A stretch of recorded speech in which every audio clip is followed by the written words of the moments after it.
नमस्कार साथियों। तो चलिए आज के दैनिक जागरण में क्या खास खबरें हैं उन्हें हम लोग एक एक करके देख लेते हैं। और याद रखिए दैनिक जागरण का राष्ट्रीय संस्करण है, तो इसमें आप लोगों को महत्वपूर्ण खबरें ही देखने को मिलेंगी।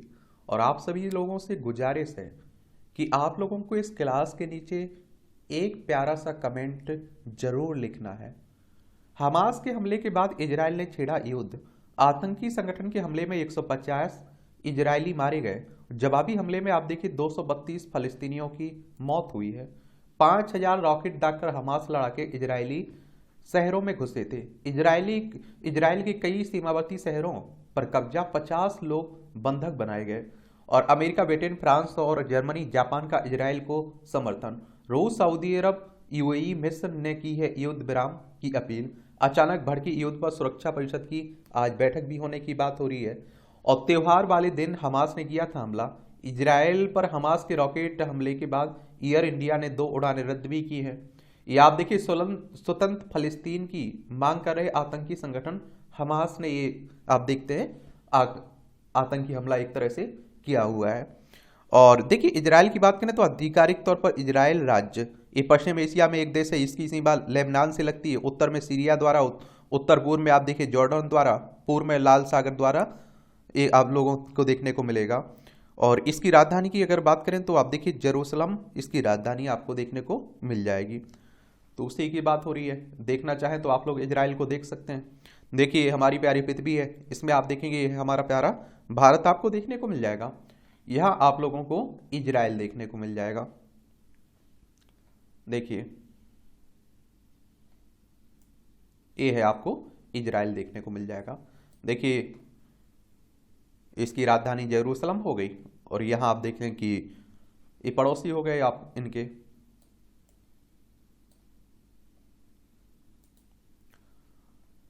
एशियाई खेलों में स्वर्णिम कीर्तिमान, भारत ने हांगजू में 28 स्वर्ण के साथ कुल 107 पदक जीते हैं। और कंपाउंड तीरंदाजी ज्योति व ओजस को महिला व पुरुष व्यक्तिगत वर्ग में स्वर्ण, अभिषेक ने रजत और अदिति ने जीता कांस्य पदक। भारतीय पुरुष और महिला कबड्डी टीमों ने जीते हैं स्वर्ण पदक। पुरुष और महिला शतरंज टीमों ने भी दिलाई है चांदी। पुरुष क्रिकेट ने जीता सोना, वर्षा के कारण पूरा नहीं हो सका मैच। शीर्ष रैंकिंग के आधार पर आप देखिए मिला है पहला स्थान। साध्विक और चिराग की पुरुष डबल्स जोड़ी ने बैडमिंटन में दिलाया है स्वर्ण। 1982 के बाद इस वर्ग में देश को मिला है पहला पदक। आप सभी जानते हैं कि चाइना के हांगझू में 19वें एशियाई खेल खेले जा रहे हैं। और आप देखते हैं कि चाइना को अगर आप लोग देखने ना चाहें तो देखिए चाइना है, लद्दाख, हिमाचल प्रदेश, उत्तराखंड, सिक्किम, अरुणाचल प्रदेश, 5 राज्यों की सीमा लगती है हमारी इससे। और आप देखिए एशियाई खेल को जिसे आप लोग एशियाड के नाम से जानते हैं 1951 में पहली बार दिल्ली में हुए थे। कहाँ? दिल्ली में हुए थे। अभी ये चाइना में हो रहे हैं और आगे 4 साल बाद होते हैं ना, तो अगले होंगे 2026 में। कहाँ होंगे? जापान में होंगे, याद रखिएगा। ठीक है, इसके बारे में हम लोग इसका एक ओवरव्यू जरूर ले लेंगे आज कल में। ठीक है, तो आपके जो भी क्वेश्चंस बनने लायक होंगे आपके एग्जाम के लिए उन सब पर बात कर लेंगे। सिक्किम में जल प्रलय के बाद लापता 62 लोग जीवित मिले। ये आप सभी जानते हैं कि जो बाढ़ आई हुई थी सिक्किम में, उसी के कारण आप देखते हैं कि यहाँ बहुत नुकसान, जान मान की हानि भी हुई है। सिक्किम को देख लीजिए एक बार। ये आप देखिए गंगटोक इसकी राजधानी है। और इसकी सीमा आप लोग देखें तो आप देखिए चाइना से लग रही, नेपाल, भूटान, 3 देशों से लगती है सीमा। ये कई बार आप देखते हैं क्वेश्चंस पूछ लेता है। तो देखिए नेपाल हो गया, चाइना हो गया और भूटान हो गई। राज्यों में देखें तो पश्चिम बंगाल से केवल लगती है इसकी सीमा। और गंगटोक इसकी राजधानी है, ये आप लोगों को याद रखना है। यहाँ विधानसभा में अगर हम लोग सीटों की बात करें तो 32 सीटें देखने को मिलेंगी। राज्यसभा में 1 सीट है, लोकसभा में भी 1 सीट है। 7096 वर्ग किलोमीटर में आपका सिक्किम फैला हुआ है, छोटा सा राज्य है। आप देखें आ रही है आवास दिलाने की बड़ी योजना। प्रधानमंत्री नरेंद्र मोदी ने समीक्षा और 60,000 करोड़ रुपए हो सकते हैं इस योजना का आकार। और जल्द ही देश के गरीबों व मध्यम वर्ग के परिवारों को सस्ती कीमत पर आवास उपलब्ध कराने कि अब तक की सबसे बड़ी योजना की घोषणा जल्द होने वाली है। प्रधानमंत्री नरेंद्र मोदी ने आप देखते हैं 15 अगस्त 2023 को लाल किले से अपने भाषण में इस योजना की जानकारी दी थी। इसके बाद से सरकार ने कई मंत्रालयों के बीच योजना का खाका किया जा रहा है और शनिवार को पीएम ने योजना की समीक्षा भी की हुई है। चलिए आने दीजिए, हम लोग भी देखेंगे किस तरह की है, किस तरह का फायदा मिलेगा। भारतीय सेना की साथी की भूमिका निभा रही प्रादेशिक सेना। ये पूर्वी लद्दाख में चीन से सैन्य टकराव के बाद भारतीय सेना को चीनी भाषा मंदारिन की विशेषज्ञ उपलब्ध कराने में टेरिटोरियल आर्मी प्रादेशिक सेना अहम भूमिका निभा रही है। भारतीय सेना की आसन्न रणनीतिक जरूरतों को पूरा करने में सहायक की भूमिका निभा रही है। टेरिटोरियल आर्मी ने सेना की साइबर सुरक्षा चुनौतियों के लिए पहला रक्षा कवच बनने की दिशा में कदम भी बनाया है। मिलेट के पैकेट बंद आटे और सिरे पर अब 5% जीएसटी।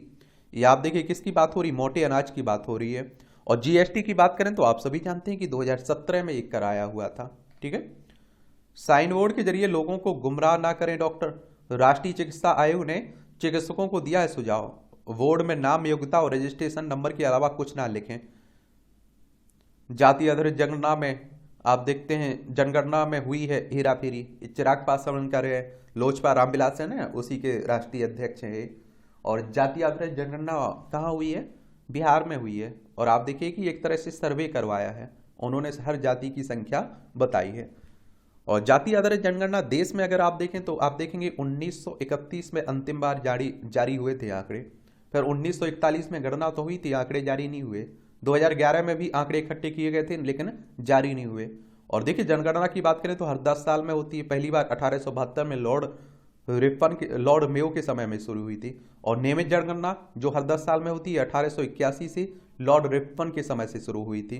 कल हम लोगों ने एक क्लास भी ली हुई थी, सामान्य ज्ञान के नाम से एक प्लेलिस्ट सूची बनी हुई है, उसमें डली हुई है, देख लीजिए, आप लोगों को सब कुछ वहां जानकारी मिल जाएगी।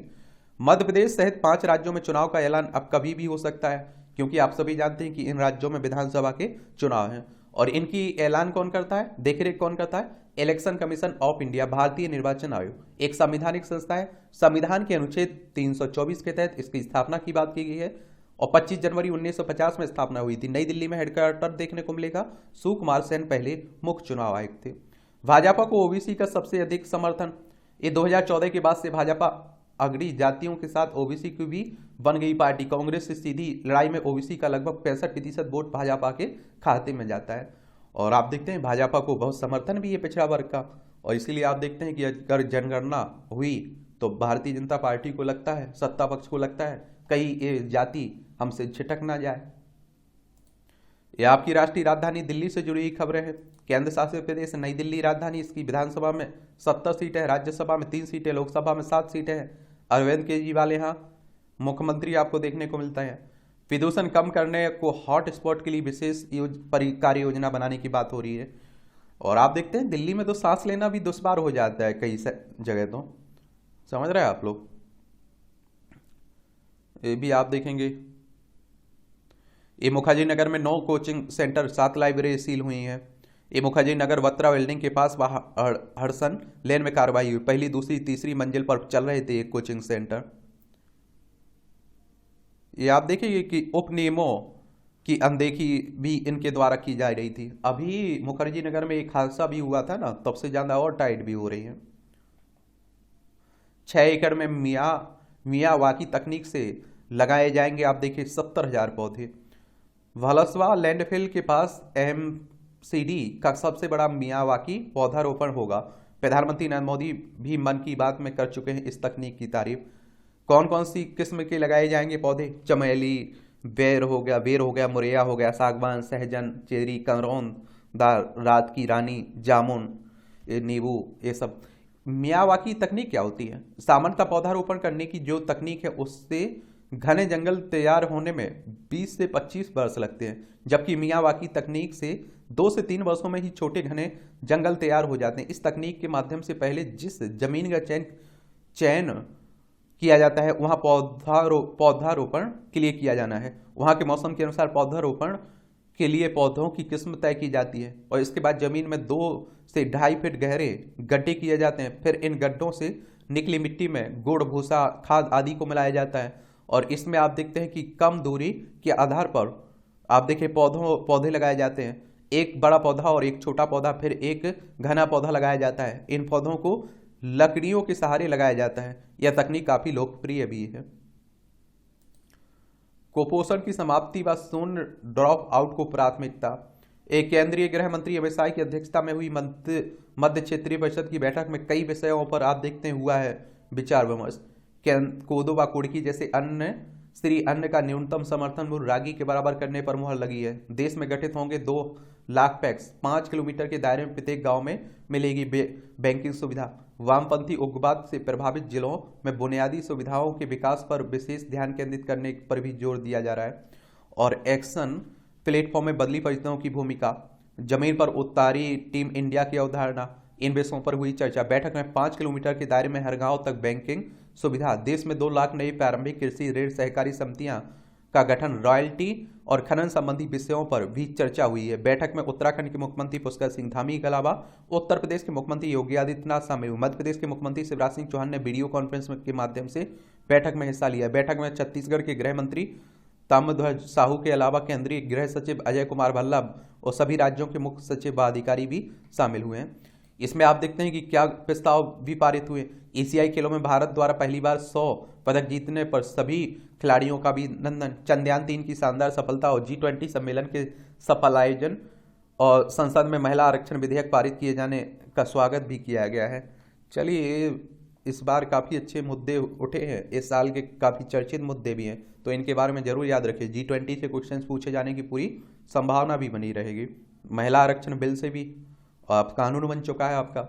आपराधिक न्याय प्रणाली नए युग में कर रही है प्रवेश, होम मिनिस्टर आप साफ कह रहे हैं। गृह मंत्री ने कहा है आतंकवाद को जड़ से समाप्त करने का आ चुका है समय। वन अनुसंधान संस्थान में आरंभ हुई 2 दिवसीय 49वीं अखिल भारतीय पुलिस विज्ञान कांग्रेस, इसी में कहा है। डिजिटलीकरण से मनरेगा को कमजोर कर रही है केंद्र सरकार। मनरेगा की बात करें तो आप देखते हैं ग्रामीण क्षेत्रों में आपने देखा होगा मनरेगा कार्ड बनता है और उसके तहत रोजगार दिया जाता है, तो उसी की बात हो रही है। एक वित्तीय वर्ष में कम से कम 100 दिन की गारंटी की मजदूरी देने की बात होती है इसके तहत, और ये आप लोगों को याद रखना चाहिए। 2005 में आप देखते हैं कि अधिनियम पारित हुआ था। भारतीय शिक्षण संस्थानों को अब खोलने होंगे इंटरनेशनल अफेयर्स ऑफिस। पढ़ाई के लिए यहाँ आने वाले विदेशी छात्रों को इससे होगी काफ़ी सहूलियत, और इस पहल से उन्हें दाखिले से लेकर आप देखिए वीजा की जानकारी एक ही जगह पर मिल सकेगी। इसमें महिलाओं के विरुद्ध अपराध से जुड़े मामलों में संवेदनशील बने कोर्ट। सुप्रीम कोर्ट एक मामले में पीड़िता के पति और सास को नहीं दी राहत। निचली अदालत के बाद उत्तराखंड हाईकोर्ट ने भी ठहराया था दोषी इसमें। चलिए आप देखते हैं, और आप देखते हैं कि इसमें आप लोगों को सुप्रीम कोर्ट ने कहा अदालतों से उम्मीद की जाती है कि प्रक्रिया संबंधी तकनीकी खामियां, लापरवाही का जांच या सबूतों में महत्वहीन खामी के आधार पर अपराधियों को बचने नहीं दें, क्योंकि अपराधी के दंडित नहीं होने पर पीड़ित पूरी तरह से हतोत्साहित हो जाएंगे। और इस तरह के मामले सामने आते हैं तो आप देखते हैं कि बड़ा बुरा भी लगता है। कॉलेजियम की सिफारिशों में देरी पर सुनवाई कल होगी। ये आप सभी जानते हैं कि न्यायाधीशों की नियुक्ति की व्यवस्था है ना, जो कॉलेजियम व्यवस्था, तो उसी की बात हो रही है। वायुसेना का ध्वज 72 वर्ष बाद आज बदला जाएगा। मध्य वायु कमान के संग्रहालय में रखा जाएगा पुराना झंडा। मध्य वायु कमान के संग्रहालय में रखा जाएगा पुराना झंडा इसमें। चलिए, मीडिया से प्रभावित नहीं होते हैं जज, जस्टिस नाइक कह रहे हैं। महिला रेल चालकों को मिल सकता है नौकरी की श्रेणी बदलने का विकल्प। बोर्ड ने सभी जॉन को ऐसे कर्मचारियों और लंबित आवेदनों की संख्या साझा करने का दिया निर्देश। नौकरी की श्रेणी में बदलाव के ज्यादातर अनुरोध कई वर्षों से रेलवे जॉन के पास लंबित थे। रेल दावाधिकरण में अब घर बैठे कर सकेंगे दावा, ये कहा जा रहा है। सेना की साथी की भूमिका निभा रही प्रादेशिक सेना, जो आपको बताया ना LAC पर आप देखेंगे कि LOC जो पाकिस्तान कब्जा किए हुए है हमारा हिस्सा, उसके बीच जो हमारे बीच जो सीमा रहती है उसे LOC कहते हैं। और जो लद्दाख के यहाँ आप देखते हैं चाइना कब्जा किए हुए, यहाँ जो सीमा है उसे LAC कहते हैं। अब आप देखिए राजनीति की खबरें हैं, एक दूसरे पर खूब आरोप प्रत्यारोप होता रहता है, तो आपको ज़्यादा परेशान नहीं हो रहे हैं, बस मस्त रहा करिएगा और कॉमेडी की तरह इनकी बातें सुना करिए आप लोग नेताओं की, क्योंकि किसी भी हद तक कुछ भी बोलते रहते हैं नेता, ये आप सभी जानते हैं।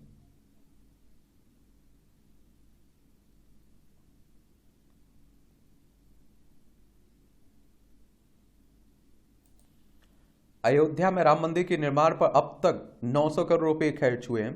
रामलला की प्राण प्रतिष्ठा के लिए बनी धर्म समिति ने देश भर के साधु संत भूतल का निर्माण अगस्त तक पूर्ण करने का आकलन गड़बड़ाया। ये आप सभी जानते हैं कि भव्य मंदिर बन रहा है कहाँ, अयोध्या में, उसी की बात हो रही है।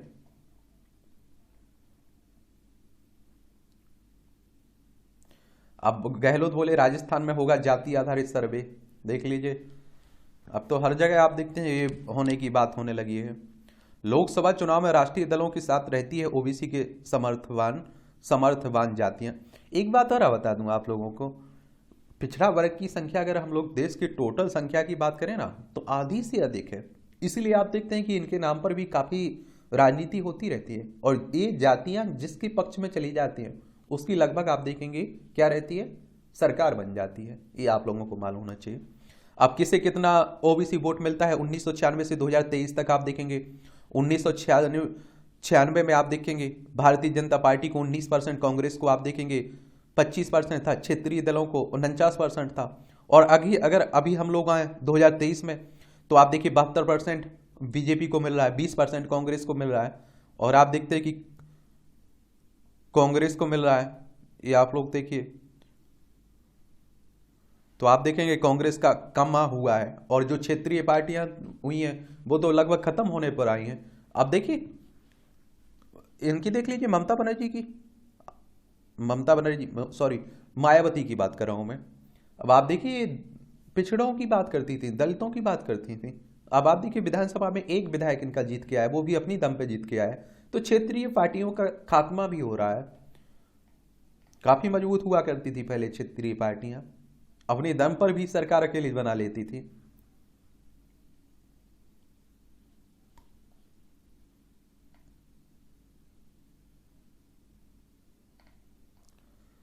राजनीतिक अतिवाद की बाढ़ पर नहर रखी सूखी की सूखी।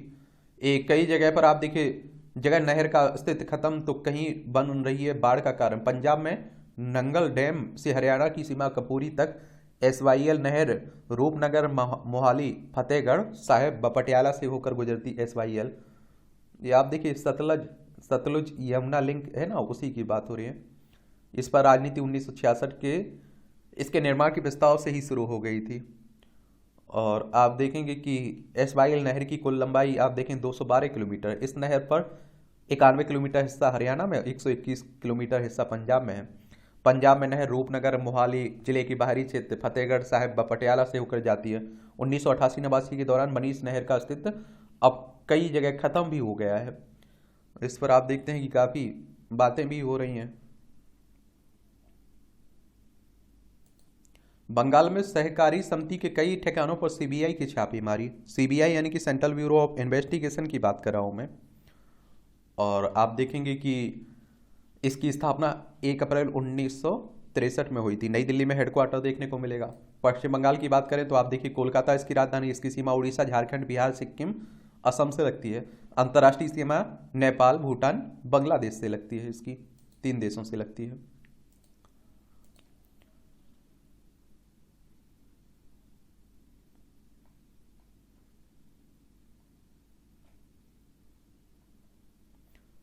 राज्य सरकार सरकारी खजाने की मालिक नहीं है, सिर्फ संरक्षक हैं। कोर्ट कह रहा है वृद्धावस्था पेंशन बंद करने के फैसले के खिलाफ दायर याचिका को खारिज करते हुए हाईकोर्ट की टिप्पणी है। आप देखेंगे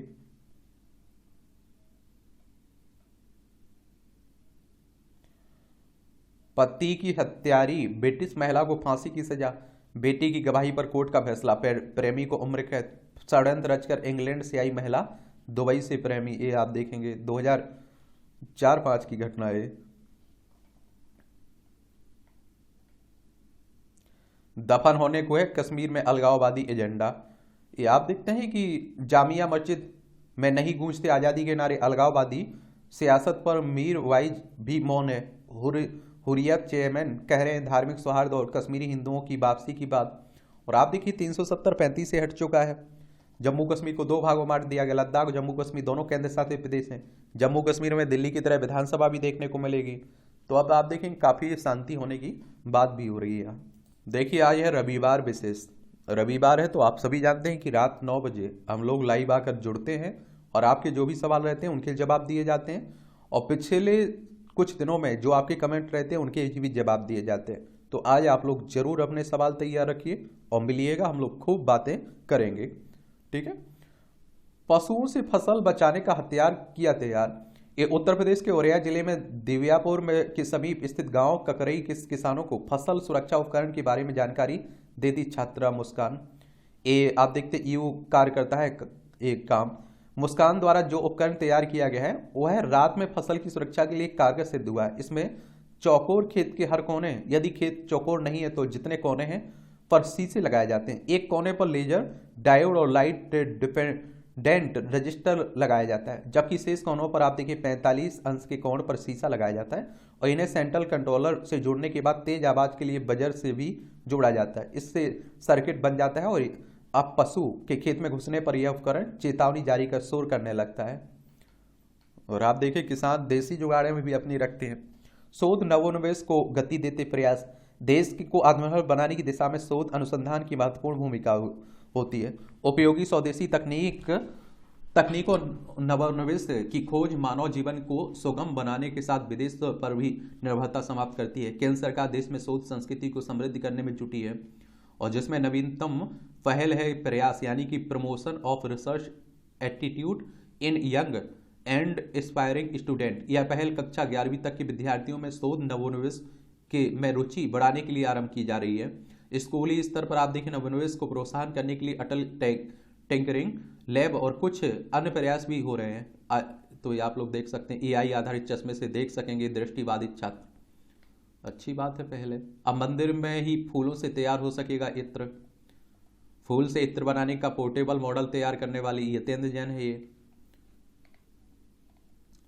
लकवाग्रस्त व्यक्तियों की आवश्यकताएं बताएगी मशीन। आप देखेंगे पूर्वी सिंहभूम जिले में डीबीएमएस इंग्लिश स्कूल कदमा की अटल टैंकरिंग लैब में मशीन के साथ आप देखिए समर्थ पांडे, मोनिस और सिद्धार्थ सिंह। ये आप देखेंगे आजकल छात्रों में अच्छी आप देखेंगे क्या हो रही है, आज तकनीक के प्रति जागरूकता हो रही है, नई खोज के प्रति उनकी दिलचस्पी भी बढ़ रही है।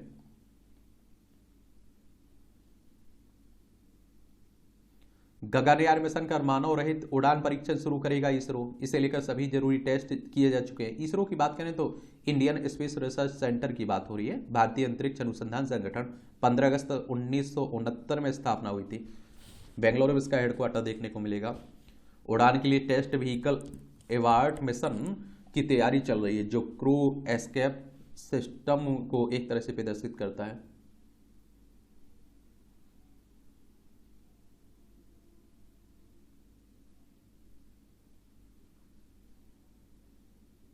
हिंदू राष्ट्र की बात करने वाले नेपाल चले जाएं, ये तुषार गांधी कह रहे हैं, महात्मा गांधी के परपोते हैं। ये आप देखें संपादकीय पाठ है। ये आपको प्रीलिम्स में, मुख्य परीक्षा में, इंटरव्यू में हर जगह मदद पहुंचाते हैं। एक सामान्य जानकारी भी मिलती है आप लोगों को, तो अच्छे से ध्यानपूर्वक पढ़ लिया करिएगा इन्हें। सामाजिक न्याय के नाम पर जाति की राजनीति। तो आप देखिए अंततः बिहार सरकार ने जातिवाद गणना के आंकड़े जारी कर दिए हैं। यह मामला सुप्रीम कोर्ट भी पहुंचा। उसने बिहार सरकार को लोगों के निजी आंकड़े सार्वजनिक न करने का आदेश तो दिया, लेकिन साथ ही यह भी कहा कि यह नीतिगत मामला है और वह उस पर रोक नहीं लगा सकता है। सुप्रीम कोर्ट ने बिहार सरकार को नोटिस जारी करते हुए मामले की सुनवाई जनवरी में करने का फैसला किया है। तब वह जातिगत सर्वेक्षण कराने के राज्य सरकार के अधिकार से संबंधित मुद्दे पर गौर करेगा। नीतीश सरकार ने जातिवार गणना के आंकड़े जारी करने को एक उपलब्धि की तरह पेश किया है। कई विपक्षी दलों का यह आभास करा रहे हैं कि जैसे नीतीश सरकार ने जातिवार गणना के आंकड़े जारी कर राजनीतिक फतह हासिल कर ली है, कांग्रेस समेत कई विपक्षी दल जनगणना के साथ पूरे देश में जातिवार गणना कराने की मांग कर रहे हैं। केंद्र सरकार इसके लिए तैयार नहीं है, लेकिन उसे देश में जनगणना कराने का काम तो प्राथमिकता के आधार पर करना ही चाहिए, क्योंकि कायदे से आप देखिए 2021 में शुरू हो जानी चाहिए थी, क्योंकि हर 10 साल में होती है, तो 2011 के बाद 2021 में होनी थी। अब जब कोविड का असर खत्म हो गया है, तब जनगणना कराने में देरी ठीक नहीं है। और एक समय था जब कांग्रेस जातिवार गणना के विरोध में थी और उसने सत्ता में रहते समय सहयोगी दलों के दबाव में 2011 में जनगणना के साथ जातिगत गणना कराई थी, लेकिन उसके आंकड़े जारी नहीं किए थे। अब वह देशव्यापी जातिवार गणना कराने को लेकर मुखर है और जितनी आबादी उतना हक का नारा भी लगा रही है। और यह काशीराम के उस नारे की शक्ल ही है जिसमें वह कहा करते थे कि जिसकी जितनी संख्या भारी उसकी उतनी हिस्सेदारी। देश में इसके पहले जातिवार गणना 1931 में अंग्रेजी सत्ता ने कराई थी। माना जाता है कि समय के साथ पिछड़ी जातियों की आबादी बढ़ी है और अंगड़ी कही जाने वाली जातियों की कम हुई है। इसके झलक बिहार के आंकड़ों में भी दिख रहे हैं। अंग्रेजी जातियों की आबादी कम होने का एक कारण यह माना जाता है कि इन जातियों के अनेक लोग नौकरी या व्यापार के सिलसिले में बिहार से पलायन कर गए। और आज जहां बिहार सरकार जातिवार गणना के आंकड़ों को अपनी जीत का तरह पेश कर रही है, वहीं कई दलों के नेता इन आंकड़ों की सच्चाई पर संदेह जता रहे हैं और इनको यह शिकायत है कि उनकी जाति के लोगों की संख्या कम करके दिखाई गई है। भाजपा सांसद रविशंकर प्रसाद ने तो यह आरोप लगाया कि उन्हें जातियों की जनसंख्या बढ़ी हुई दिखाई गई है, जो जदयू और राजद का वोट बैंक है। बिहार सरकार का तय है कि जातिवार गणना के आंकड़े जारी होने से जन कल्याण की योजनाओं को सही तरह लागू करने में मदद मिलेगी और उससे अति पिछड़ों के साथ अनुसूचित जाति जनजातियों यानी कि ST SC वर्ग का उत्थान होगा। लेकिन इस प्रश्न का उत्तर किसी और खास जदयू और राजनेताओं के पास नहीं है कि जब बिहार में 3 दशक से अधिक समय से इन दोनों दलों का शासन रहा है, तब भी फिर इन जातियों का उत्थान क्यों नहीं हुआ है। बिहार में पिछड़े अति पिछड़े वर्गों की आबादी सबसे अधिक होने पर हैरानी नहीं है।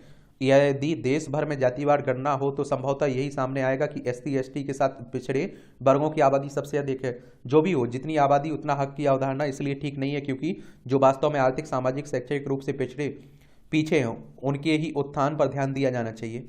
यह अवधारणा बहुसंख्यकवाद को भी बल देती दिखाई देती है। कांग्रेस नेता अभिषेक मनु सिंघवी ने इस ओर संकेत करते हुए कहा कि इसके परिणाम को समझने की जरूरत है। बाद में वह अपने कथन से पीछे हट गए, लेकिन प्रधानमंत्री मोदी ने सीधा सवाल किया, क्या अब कांग्रेस अल्पसंख्यकों के अधिकार कम करना चाहती है। उन्होंने यह भी कहा है कि उनके लिए गरीब ही सबसे बड़ी जाति और सबसे बड़ी आबादी है। उन्होंने कांग्रेस पर हिंदुओं और गरीबों को बांटने का आरोप भी लगाया। अनुसूचित जाति जनजातियों को आज़ादी के बाद से ही आरक्षण प्राप्त है। इसके बाद 1990 में आप देखिए मंडल आयोग की रपट लागू करके अन्य पिछड़ा वर्ग को भी आरक्षण के दायरे में लिया आया गया है। हालांकि सुप्रीम कोर्ट ने आरक्षण की सीमा 50% तय की है, पर कुछ राज्यों में यह आप देखिए प्रतिशत 60 से 70 तक पहुंच चुका है।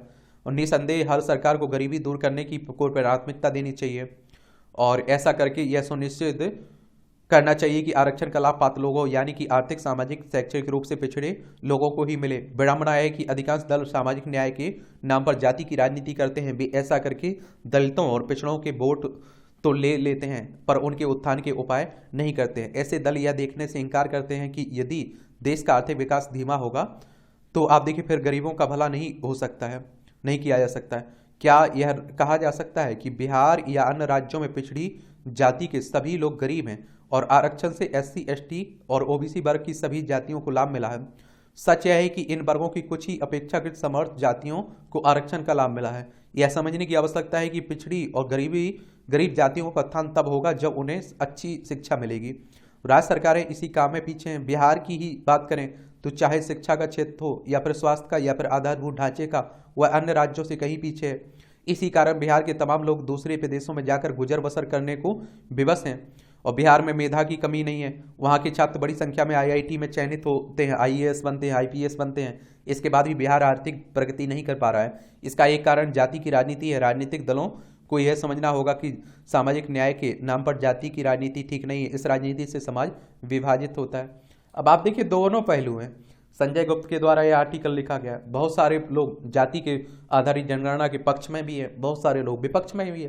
कल जो क्लास ली हुई थी उससे जरूर आप लोग देख लीजिए, उसमें पॉजिटिव पॉइंट नेगेटिव पॉइंट सब बताए गए हैं। पीछे मुड़कर ना देखने के फायदे। आज भी चुनाव बाद में अपने क्षेत्र में पीछे मुड़कर नहीं देखता है। इससे मेरी जनसेवा निर्बाध रूप से चल रही है। ये हास्य बैंक कसा जा रहा है नेताओं पर। पिछले 10 एशियाई खेलों में भारत के कुल पदक आप देखें तो सियोल में 1986 में 37 जीते थे और 2023 में आप देखते हैं कि हांगझू में हुए जो 107 इसमें जीते हम लोगों ने। यहाँ भी एक कॉलम है श्रद्धा ऊर्जा। श्रद्धा एक पवित्र मनोभाव है जो समाज के पूजनीय एवं आदरणीय जनों के प्रति अंतर्मन में उत्पन्न होकर आत्म कल्याण की प्राप्ति कराता है। सामान्यतः संतों महापुरुषों और आप्त वचनों के प्रति दृढ़ विश्वास को श्रद्धा कहते हैं। इसमें अच्छा पढ़ लिया करिएगा। विश्व के समक्ष नया संकट। फलिस्तानी आतंकी गुट हमास ने इजरायल में घुसकर जैसा भयावह हमला किया वह एक तरह का आक्रमण ही है। यही कारण है कि इजराइल ने इसे युद्ध की संज्ञा देते हुए कहा कि उसके शत्रुओं को इस जंग की ऐसी कीमत चुकानी होगी जिसकी उन्हें कल्पना भी नहीं होगी। फलस्तीन आतंकी समूह इसके पहले भी इजराइल पर हमले करते रहे हैं, लेकिन युद्ध सरीखा इतना व्यापक हमला संभवतः पहली बार है। इस बार हमास के आतंकी समुद्री और जमीनी मार्ग के साथ पैरा ग्लाइडिंग के सहारे भी इजरायली सेना सीमा में घुसने में सफल रहे। हमास आतंकियों ने इजराइल में हजारों रॉकेट दागे, वहां के नागरिकों पर अंधाधुंध गोलियां बरसाने के साथ लोगों को घरों में घुसकर मारा। उन्होंने इजरायली सैनिकों के साथ महिलाओं और बच्चों को भी बंधक बनाकर उनकी हत्या कर दी है। कुछ बंधकों को भी अपने साथ भी ले गए हैं। जितना यह स्पष्ट है कि हमास ने पूरी तैयारी के साथ इजराइल पर धावा बोला, उतना ही यह भी है कि इजराइल खुफिया एजेंसी को उसकी तैयारियों की भनक नहीं लग पाई और इसी कारण उसे बड़ी क्षति उठानी पड़ी। इजराइल और फलस्तीन के बीच एक ऐसे समय जंग छिड़ी है जब विश्व समुदाय रूस यूक्रेन युद्ध के चलते पहले से ही त्रस्त है। इजराइल और फलस्तीन के बीच लड़ाई में विश्व शांति के लिए एक नया संकट पैदा कर दिया है और इस लड़ाई के चलते विश्व समुदाय में विभाजन की खाई और चौड़ी ही होगी। इसकी अनदेखी नहीं की जा सकती कि ईरान के साथ साथ अन्य कई इस्लामी देशों ने हमास की तरफदारी की है। हमास की खौफनाक हरकत ने सऊदी अरब और इजराइल के बीच संबंध कायम होने की संभावना को स्याह करने का भी काम किया है।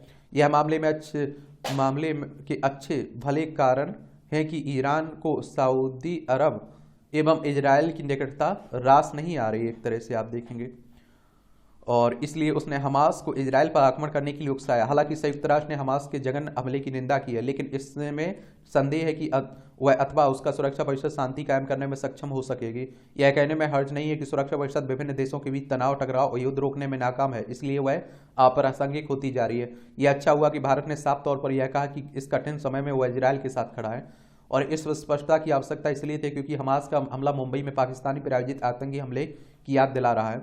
हमास के आतंकियों ने इजराइल में 26/11 की तरह ही लेकिन उससे कई गुना भीषण हमला किया है और उसे इसकी कीमत चुकानी ही चाहिए। यह ठीक है, भारत फलस्तीनी हितों के पक्ष में है, लेकिन इसका यह अर्थ नहीं हो सकता है कि वह भीषण आतंकी हमले की निंदा करने में किसी तरह का संकोच करे।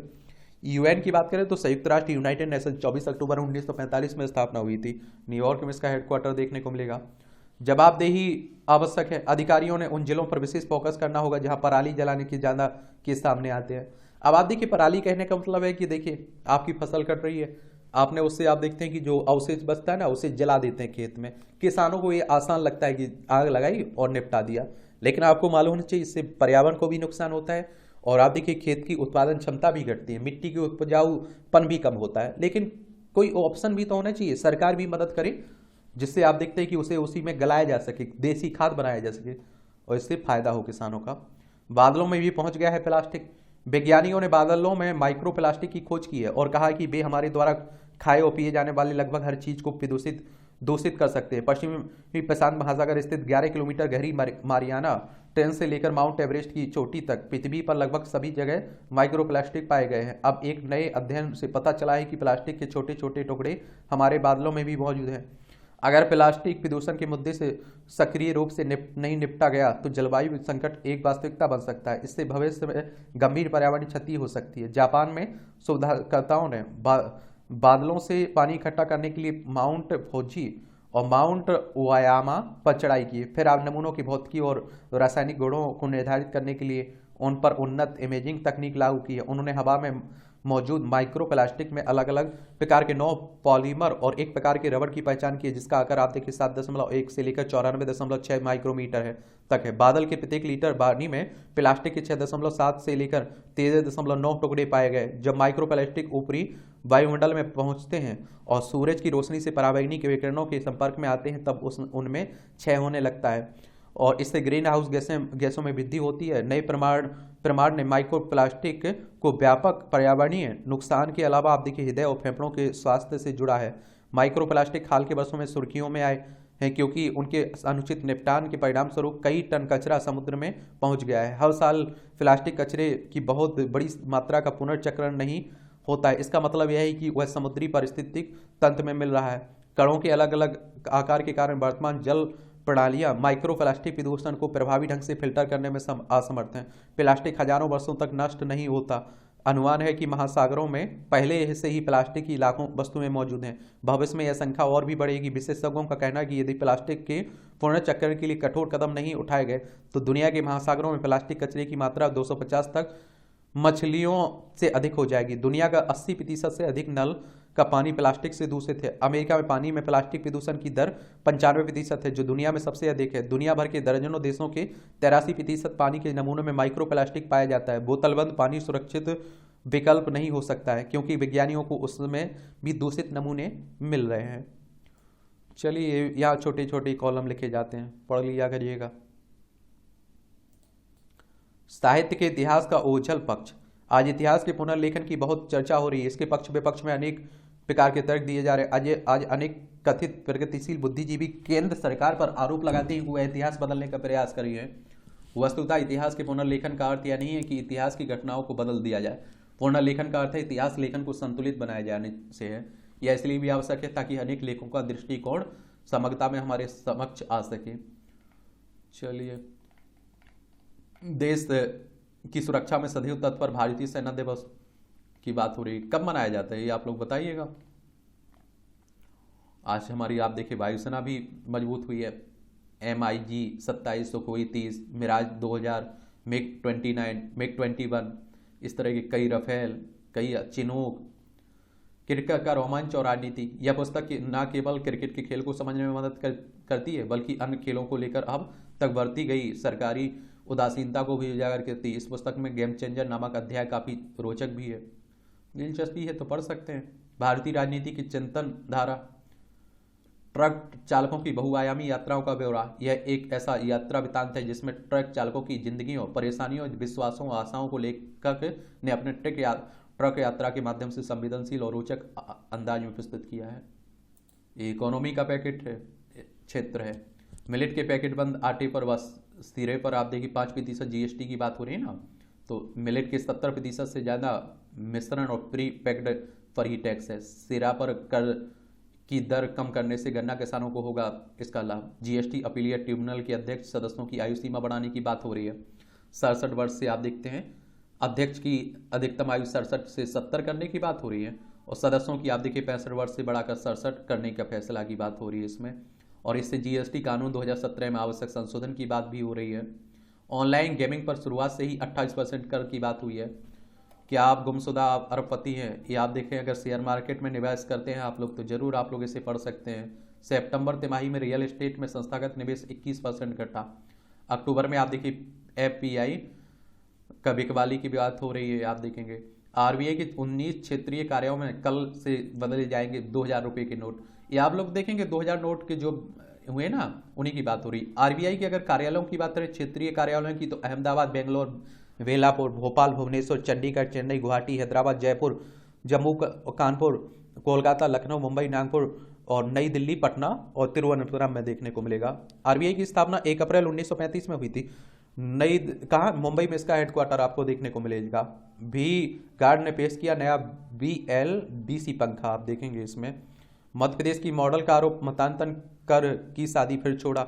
ये आप देखेंगे, देखिए धर्म परिवर्तन को हमारा संविधान रोकता नहीं है, लेकिन आप देखिए वो लालच में नहीं होना चाहिए, धोखे से नहीं होना चाहिए, जबरदस्ती नहीं होनी चाहिए, तो उसी की बात होती है। ये आप लोग याद रखिएगा। विस्फोट मामले में NIA ने दाखिल किया दूसरा, आप देखते हैं कि आरोप, बंगाल के बीरभूम से भारी मात्रा में इलेक्ट्रिक डेटोनेटर और विस्फोटक किए गए थे जब्त। देखिए राष्ट्रीय जांच एजेंसी की बात हो रही, नेशनल इन्वेस्टिगेशन एजेंसी की 2008 में इसकी स्थापना हुई थी। नई दिल्ली में आप लोगों को हेडक्वार्टर देखने को मिलेगा। ये आप देखिए अंतर्राष्ट्रीय खबरें हैं, इन्हें आप लोग जरूर पढ़ लीजिए। इंच इंच पर कब्जे की 7 दशक लंबी कहानी, ये आप देखिए लड़ाई है। फलस्तीन इजराइल संघर्ष 1947 से ऐसी बदली भौगोलिक स्थिति। हमास ने इजराइल पर हजारों रॉकेट से हमला किया और उसके लड़ाकों ने इजराइल में घुसकर मारकाट की है। इजराइल ने इसके जवाब में हमास के खिलाफ युद्ध का ऐलान किया है। इजराइल ने चेताया है कि उस पर हमला करने वालों को ऐसी कीमत चुकानी होगी जिसकी उन्होंने कल्पना नहीं की थी। इसके ऐतिहासिक संघर्ष की देखें तो इजराइल फलस्तीन संघर्ष में ये ताजा अध्याय है। 19वीं शताब्दी के अंतिम दौर में फलस्तीन में यहूदियों के लिए होमलैंड की मांग को लेकर यहूदी आंदोलन उभर हुआ। एक यहूदी देश के लिए समर्थन दूसरे विश्व युद्ध के बाद बड़ा, क्योंकि यहूदियों का नरसंहार पूरी तरह से आप देखिए लोगों के सामने आ गया है। ये आप देखिए 1920 में मिस्र में स्थापित मुस्लिम ब्रदरहुड की इस्लामी विचारधारा का समर्थन हमास के पीछे आप देखिए। यरूशलेम फलस्तीन देख रहे हैं, ये आप देख रहे हैं फलस्तीन की जमीन है, ये आप लोग देख रहे हैं। ये सफेद में आप देखिए कौन है, यहूदी बस्ती है ये। फिर आप लोग आइए विभाजन योजना 1947 में, ये आप देखेंगे कि फलस्तीन दिख रहे हैं, यरूशलेम, और ये आप देखिए इजराइल की ज़मीन बढ़ती जा रही है, इजराइल की ज़मीन यहाँ बढ़ती जा रही है, इजराइल छा जाता है, फलस्तीन गुप्त हो जाता है, अभी की स्थिति है।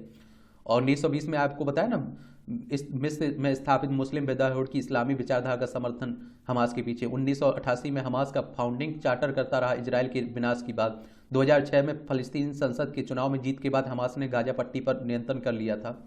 इजराइल का जन्म देखें तो 1948 में संयुक्त राष्ट्र और ब्रिटेन के समर्थन से इजराइल का जन्म हुआ। संयुक्त राष्ट्र द्वारा 1947 में पेश की गई विभाजन योजना के तहत फलस्तीन के ब्रिटेन के नियंत्रण वाले इलाके को यहूदी और अरब राज्य में बांटने की बात तय हुई, लेकिन इसके तुरंत बाद यहूदियों और अरबों के बीच जंग शुरू हो गई। यह पहला इजरायल युद्ध 1949 में इजराइल की जीत के साथ समाप्त हुआ। और आप देखिए इसमें 75,000 फलस्तीनी विस्थापित हुए। क्षेत्र को 3 भागों में बांटा गया, यहूदी इजराइल, अरब वेस्ट बैंक और गाजा पट्टी। हालांकि इससे संघर्ष खत्म नहीं हुआ और आज भी जारी है। 75 साल में क्या बदला? 75 वर्षों में इजराइल ने अरब देशों के साथ कई युद्ध लड़े और फलस्तीन के आतंकवाद का सामना भी किया। इस बीच इजराइल ने अमेरिका और पश्चिमी देशों की मदद से तेजी से आधुनिकीकरण करके खुद को मजबूत किया और फलस्तीन पर कब्जे का विस्तार 1947 में संयुक्त राष्ट्र के प्लान के तहत तय की गई सीमाओं से परे था। तीसरी इंतिफादा का आगाज। कुछ विशेषज्ञों ने ताजा संघर्ष को तीसरे इंतिफादा की शुरुआत बताया। इंतिफादा अरबी शब्द है, अरबी में इसका मतलब होता है उथल पुथल या छुटकारा पाना। वैसे इंतिफादा को बगावत या विद्रोह से जोड़कर देखा जाता है। पहला इंतिफादा 1987 में से 1993 तक चला। दूसरा इंतिफादा 2000 से 2005 तक चला। फलस्तीन के युवाओं ने विद्रोह का काफ़ी लोकप्रिय भी हुए। और आप देखिए क्या है हमास और क्यों हुआ इसका गठन। हमास सबसे बड़ा फलस्तीन आतंकी इस्लामी समूह और क्षेत्र के 2 प्रमुख राजनीतिक दलों में से एक है। मौजूदा समय में ये गाजा पट्टी में 20 लाख से अधिक फलस्तीन आबादी पर शासन कर रहा है। हमास इजराइल के खिलाफ सशक्त प्रतिरोध के लिए भी जाना जाता है। हमास का गठन 1980 के आखिरी में दौर में पहले फलस्तीन इंतिफादा की शुरुआत के बाद हुआ था। पहला इंतिफादा वेस्ट बैंक और गाजा पट्टी पर इजराइल के कब्जे के खिलाफ शुरू हुआ था। इजराइल, अमेरिका, यूरोप संघ, कनाडा, मिस्र, जापान में हमास को आतंकी संगठन के तौर पर नामित किया जाता है। इजराइल फलस्तीन के बीच क्यों है तनाव? तो प्रथम विश्व युद्ध के बाद मध्य पूर्व में ऑटोमन साम्राज्य के खत्म होने के बाद इस इलाकों पर ब्रिटेन का कब्जा हुआ। यह अधिकतर यहूदी और अरब समुदाय के लोग रहते हैं। दोनों में तनाव बड़ा है। इसके बाद ब्रिटेन ने यहाँ यहूदियों के लिए फलस्तीन में अलग जमीन बनाने की बात की। यहूदी इस इलाके को अपने पूर्वजों की जमीन मानते हैं, वहीं अरब समुदाय भी इस पर दावा करता है। ऐसे में तनाव बढ़ने लगता है। 1947 में संयुक्त राष्ट्र ने फलस्तीन को 2 हिस्सों में बांटने के फैसले पर मुहर लगाई। एक हिस्सा यहूदियों का और दूसरा अरब समुदाय का। अरब के विरोध के बीच आप देखिए 14 मई 1948 को यहूदी नेताओं ने इजराइल राष्ट्र के गठन का ऐलान किया। इसके तुरंत बाद पहला अरब इजराइल युद्ध हुआ। युद्ध के बाद ये पूरा क्षेत्र 3 हिस्सों में आप देखिए बट गया। इजराइल, वेस्ट बैंक, गाजा पट्टी। फलस्तीन आबादी गाजा पट्टी और वेस्ट बैंक में रहती है। करीब 25 मील और 6 मील चौड़ी गाजा पट्टी 20 लाख आबादी के रहने की जगह है। आबादी के लिहाज से ये दुनिया का सबसे अधिक घनत्व वाला इलाका है। चलिए ये बातें हो गई इजराइल पर। इजराइल के बारे में जरूर याद रखिए। इजराइल भारत के रिश्तों के बारे में याद रखिए। आपसी विवाद कम करें भारत और कनाडा, ऋषि सुनक साहब करें। अमेरिकी राज्य में पढ़ाया जाएगा सिख धर्म। अफगानिस्तान में भूकंप की 100 से ज़्यादा मौतें आप देखें। भूकंप यानी कि भूमि का कांपना, ये भी आप लोग याद रखिए। इंटरनेट सेवा के लिए अमेजॉन ने लॉन्च किया सैटेलाइट। अगले कुछ वर्षों में 3236 और उपग्रह तैनात करने और वैश्विक स्तर पर ब्रॉडबैंड इंटरनेट की पेशकश करने में विचार कर रही अमेजॉन। ब्रिटेन की मंत्री सोहेला को चाचा ने दी बाहरी लोगों पर संभल कर बोलने की सलाह। पश्चिमी मदद रुकते ही हफ्ते भर में खत्म हो जाएगा यूक्रेन, पुतिन कह रहे हैं। चीन की यात्रा पर पहुंचा अमेरिकी प्रतिनिधिमंडल। ये आप देख रहे हैं यूक्रेन रूस के बीच युद्ध चल रहा है ना, ये हमारा प्यारा भारत है। चलिए आप देखें ये ऑस्ट्रेलिया के विरुद्ध मैच से टीम भारत शुरू करेगी विश्व कप का अभियान। हमारे देश में क्रिकेट को सबसे ज़्यादा आप देखते पसंद किया जाता है। चलिए आप लोग देखेंगे एशियाई खेलों के बारे में एक ओवरव्यू हम लोग जरूर ले लेंगे, ठीक है। चीन ने आप देखते हैं कि 382 जीते हैं। दूसरे पर जापान रहा है, तीसरे पर दक्षिण कोरिया है, चौथे पर भारत है, 107 जीते हैं, ठीक है। अब आप देखिए चिराग पासवान का इंटरव्यू है, तो जो लोग इन्हें पसंद करते हैं वो पढ़ सकते हैं इन्हें। गरीब बच्चों के नारायण बने दीप। ग्लोबल शिक्षक पुरस्कार 2023 के लिए 50 वर्ष श्रेणी में भारत से 2 शिक्षकों को चयन हुआ है। इसमें एक बंगाल के आसनसोल के शिक्षक दीप नारायण नायक हैं। यह वर्ष दिए जाने वाले $10 लाख के इस पुरस्कार के लिए विश्व भर में कि 130 देशों के 7,000 से ज़्यादा नामांकन और आवेदकों ने चुनाव किया। स्ट्रीट स्कूल मॉडल नाम से उन्होंने ऐसा नवाचार किया जिन्होंने उन्होंने गलियों को ही हाल और दीवारों को बना दिया ब्लैक बोर्ड। अच्छी बात है, ऐसा होना चाहिए। ऐसे हुआ है। पुरस्कार के लिए चयन के बारे में बताया जाए तो ग्लोबल टीचर्स प्राइज भारतीय भवन की ओर से आप देखिए उन्हें मेल आई थी और उनमें उनके काम की पूरी जानकारी मांगी थी। 2022 में संस्था के लोगों आकर जमूरिया के गांव में उनके कामों को देखा और इसके बाद प्रक्रिया आगे बढ़ी। अच्छी पहल है, मैं कहता हूँ। सोने की चमक मेरठ की बेटियां गांव की पगडंडियों पर ऐसी दौड़ी फिर न रुकी पारोल। ये आप लोगों को ऐसा रहा अन्नू के 60 मीटर पार का सफर। याद देखिए 2021 में इंडियन ग्राम प्री 3 पटियाला भारत में इन्होंने 2022 में 32वां कोसा 9 में मेमोरियल अल्ट्रा वाली काजाकिस्तान में, 2019 में विश्व एथलीट चैंपियनशिप दोहा में, 2022 में आप देखेंगे 2023 में। ये आप लोगों को बताऊं ना, आप कहते हैं ना, जो कहते हैं महिलाएं कमज़ोर होती हैं, ये होता है वो होता है, उनके मुँह पर आप देखिए तमाचा है। समझ रहे हैं आप लोग? इसलिए कहता हूँ कि कहीं कोई बेटी कमज़ोर नहीं है, कोई महिला कमज़ोर नहीं है। वो अगर मेहनत ईमानदारी से करें ना तो पुरुषों से आगे निकल सकती हैं। यहाँ भी पढ़ लिया करिएगा, यहाँ भी जनरल नॉलेज की जानकारी मिल जाती है, परीक्षा के लिए पॉइंट मिल जाते हैं। स्वीडन में पहली बार रोगी में प्रत्यारोपित किया गया पेसमेकर 1958 में आज ही के दिन। स्वीडन में अर्ने लार्सन नामक 43 वर्षीय हृदय रोगी में विश्व का पहला पेसमेकर लगाया गया था। रोन इत्म क्विस्ट ने इस पेसमेकर का आविष्कार किया था जिसे हृदय रोग से पीड़ित रोगी की त्वचा के नीचे प्रत्यारोपित करने के लिए डिजाइन किया गया था। खलिहान में लगी आग ने शिकागो शहर को तबाह कर दिया। 1871 में आज ही अमेरिका के शिकागो में भीषण आग लगी थी। एक खलिहान से शुरू हुई आग में 3 दिन में शहर के 1/3 हिस्से को खंडहर में बदल दिया और इसमें आप देखिए 300 लोगों की जान गई और 1 लाख लोग बेघर हो गए। इसे ग्रेट शिकागो फायर भी कहा जाता है। अपनी विशेष संवाद अदायगी के लिए जाने जाते हैं राजकुमार। अपने ताकिया कलाम और आप देखिए जानी से दर्शकों के दिलों में जगह बनाने वाले अभिनेता राजकुमार का जन्म 1926 में आज ही के दिन बलूचिस्तान में हुआ था। अभिनेता बनने से पहले वह मुंबई पुलिस में सब इंस्पेक्टर थे। थाने में आए एक निर्माता की सलाह पर उन्होंने अभिनय की ओर रुख किया। वर्ष 1952 में फिल्म रंगीली में से अभिनय करियर की शुरुआत कई वर्ष में 1997 में फिल्म मदर इंडिया में उन्होंने बॉलीवुड में स्थापित कर दिया। नीलकमल, पकीजा, तिरंगा, वक्त, सौदागर, हमराज सहित 70 से अधिक फिल्मों में उन्होंने काम किया। तिरंगा तो आप लोग देखते ही होंगे। जहां आस पास चलने योग्य जगह हो वहां रहें। बाजार, shopping mall, social welfare centre, gym जैसी सामाजिक आर्थिक गतिविधियों वाले सेंटर हों। पोस्ट मेनोपाजल स्तन कैंसर और मल्टीपल मायलोमा का खतरा भी जाता है। इसकी बात हो रही। चलिए, -20 डिग्री में गर्माहट देंगे याक के बालों से तैयार कोट। राष्ट्रीय प्राकृतिक फाइबर इंजीनियरिंग और प्रौद्योगिकी संस्थान कोलकाता के विज्ञानियों ने तैयार किया। ट्रायल के तौर पर तैनात भारतीय सेना के जवानों के लिए भेजे गए जो हिमालय में तैनात हैं। पहले बालों को फेंक दिया जाता था, अब देखिए अच्छी बात है। जलवायु परिवर्तन के कारण ध्रुवीय भालू बच्चों के लिए नहीं जुटा पा रही है दूध। डायबिटीज पीड़ितों में मांसपेशियों में कमी दोगुना घातक हो सकती है। यह अनुसंधान कह रहा है। खोया हुआ सामान ढूंढ रहा था, मिल गया खजाना। याद देखिए मेटल डिटेक्टर से मिली 9वीं शताब्दी में कलाकृतियाँ। नॉर्वे में आर्सेनिक परिवार को अपनी खोई हुई चीज़ ढूंढने के दौरान ऐसी चीज़ें मिल गई जिनकी उन्होंने कल्पना भी नहीं की थी। दरअसल यह परिवार अपने बगीचे में मेटल डिटेक्टर की मदद से खोई हुई कान की बालियों की तलाश कर रहा था। उन्हें प्राचीन काल की कलाकृतियाँ मिल गईं। सूखे की समाप्ति कामना। ये आप देखिए पेरू के पुनो प्रांत में टिटिकाका झील के तट पर आप देखिए विशिष्ट परिधान में प्रार्थना करते लोग। ये मूवियों से जुड़ी खबरें हैं, पढ़ना हो तो पढ़ लिया करिएगा, छोड़ना हो तो छोड़ सकते हैं। और इस तरह से आप देखेंगे कि आज के न्यूज़पेपर की कहानी खत्म होती है। आप लोग पढ़ते रहिए, एंजॉय करते रहिए। आपका कोई सवाल है मेरे लिए, सुझाव है तो आप लोग जरूर बताइए और मेरी तरफ से आप लोगों को शुभकामनाएं हैं। आज रात 9 बजे हम लोग मिलेंगे। आप लोग तैयार रखिए, अपने सवाल तैयार रखिएगा।